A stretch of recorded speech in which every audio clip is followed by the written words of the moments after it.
चंद्रपुर विधानसभा के निर्दलीय विधायक किशोर जोरगेवार किसी राजनीतिक दल के उम्मीदवार के रूप में चुनाव लड़ते हैं कि फिर से निर्दलीय उम्मीदवार के रूप में उन्हें भाग्य आजमाना पड़ेगा। इस संदर्भ में स्वयं विधायक किशोर जोरगेवार ने अपनी प्रतिक्रिया देते हुए क्या कहा, आइए देखते हैं इस खबर में। चंद्रपुर विधानसभा के निर्दलीय विधायक किशोर जोरगेवार किसी राजनीतिक दल के उम्मीदवार के रूप में चुनाव लड़ते हैं कि फिर से निर्दलीय उम्मीदवार के रूप में उन्हें भाग्य आजमाना पड़ेगा, क्योंकि स्वयं विधायक जोरगेवार ने मीडिया प्रतिनिधियों के साथ बातचीत करते हुए कहा कि भाजपा या अन्य दल में प्रवेश का मामला अभी भी अनिश्चित बना हुआ है, क्योंकि टेबल पर बैठकर अभी तक किसी भी पार्टी के साथ उनकी चर्चा नहीं हुई है।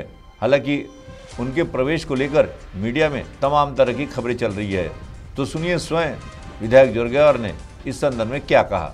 हे बघा, असं आहे की साधारणतः आताच्या काळामध्ये जो पक्षामध्ये प्रवेश घ्यायचा म्हणजे त्या पक्षाचा कडून निवडणूक उमेदवारी मिळत असेल तर घेण्यासारखा आहे, परंतु अजूनपर्यंत ती भूमिका काही कोणत्याही पक्षाने अशी जाहीर केलेली नाही किंवा त्यासंबंधीचं ऑन टेबलवर बसून जी चर्चा व्हायला पाहिजे ती ऑन टेबलवर बसून चर्चा झालेली नाही। जे काही तुम्ही बातम्या न्यूज चॅनलच्या माध्यमातून येतात ते तेवढंच आहे, परंतु असं काही विशेष असं काही कोणत्या विशिष्ट पक्षांसोबत की आपलं बसून चर्चा काही मात्र झालेली नाही।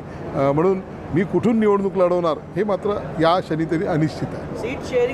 सीट शेअरिंग झाल्यानंतर ते पक्ष संपर्क साधतील आणि मग त्यामध्ये योग्य तो निर्णय केला जाईल। तर असं अनेकदा असते की वरच्या लेवलवरच्या नेत्यांना वाटत असते की त्यांच्या सीट्स वाढल्या पाहिजे म्हणून ते योग्य उमेदवाराचा शोध घेत असतात। लोकल राजकारण, स्थानिक राजकारण असते, त्यामुळे ते आहेच आहे।